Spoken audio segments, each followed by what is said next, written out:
Hi guys, in this video we'll discuss how to troubleshoot any cooling systems you may have. Now, before I start this video, I also want to tell you guys that I also made a radiator cap video on how to test that. That could also lead to some cooling issues, and also how to test your antifreeze. So let's begin. First things first, I have a pressure tester here. And this is a stent pressure tester. So basically I'm just gonna stick it onto the radiator cap housing over here on the radiator, and I'm gonna pump it up to 15 psi. You're gonna want to pump this up to whatever psi your radiator cap is. So you put this on, and you twist the lever, and you start pumping away. I'm gonna pump all the way up to 15 psi. That's gonna be there.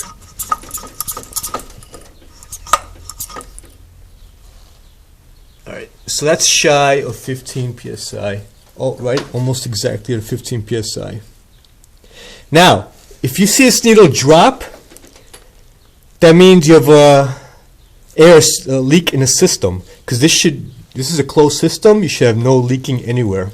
You can also leave this sitting somewhere for like 20 minutes to maybe 40 minutes to see if it's going to go all the way down. You might have a slow leak also.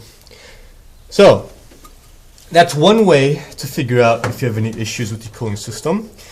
If you don't have this, other signs that you may look for is take a look at the fluid, the antifreeze level on your reservoir cap, on your reservoir tank, sorry.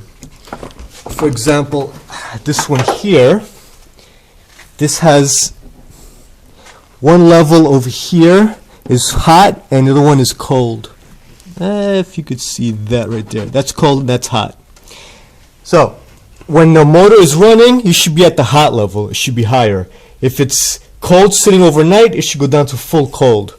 If that doesn't happen, it could be a radiator cap, and you could check the video I said about that, how to test that. And if it's all the way up when you're driving, way past all the way up here, that means either your cooling system is boiling or you have a leak and there's air in the system. So next thing that I would check is once you actually pressurize this and there is a leak, I would just go around, sorry about that, I would just go around the whole motor itself and listen for any hissing or any leaks. For example, like from this radiator cap, over this thermostat housing over here, you can have a leak over there. Look around it, or look around all the hoses. Make sure the radiator itself is not leaking on the ground. But you pretty much pinpoint, you'll know where the leak is coming from once you pressurize it like that. Now, if you have air in the system and say you're driving around and you open up the radiator cap and it's actually low, the antifreeze, and you suspect it's, because it could also possibly be a head gasket. A way to test that would be, actually there's a couple of ways to test it. One way is you could get a test block kit. It's called a block testing kit, sorry. And what that does is you put some of your antifreeze in there, and it actually looks for a trace of any exhaust gases in there, combustion gases. Also, you could go to a garage that has a sniffer in the back used for emissions testing, and you could stick that into your radiator to see if it sniffs anything in there from there when the motor's running. You can also take your radiator cap off while the motor is running, but be careful when you do that. Be very careful when you do that. Start the engine from when it's cold. And if you see a lot of bubbling and stuff from your radiator, that could also mean that your head gasket's bad. Another thing to check is once the motor is in operating temperature, put your hand on the radiator upper hose. And say you have a 180-degree thermostat, then that radiator hose should build pressure and should be warm, indicating that the thermostat's operating properly. Now, if it's not turning warm, that means it's stuck closed.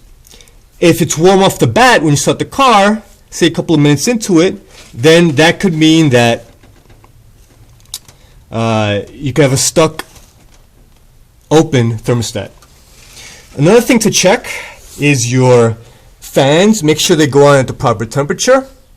If not, then you have to do a diagnosis, electrical diagnosis, see if there's power going to the fan or whatnot, and see what's going on there. Another thing, if say you're stopped in traffic and your temperature goes up, that's another indication why your fan could be bad. Say when you're moving, only your temperature goes down. Sorry, let's backtrack a little bit. If you're moving on the highway and your temperature is good, but when you stop it's bad, then check your fan. If you are stopped and your temperature is good, but when you're moving it's bad, then it could be either debris in front of the radiator, prohibiting air from going through it, or you could have an air dam underneath that's missing and there's no air being directed through your radiator.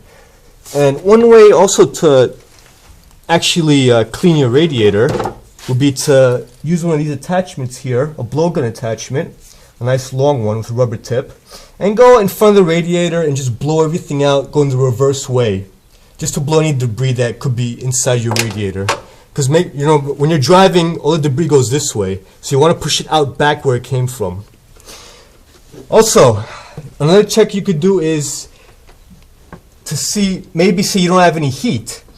Once the car is in operating temperature, put your hand on the actual heater core hoses and make sure there's heat on both hoses, the ones that go into the firewall and the one that comes out.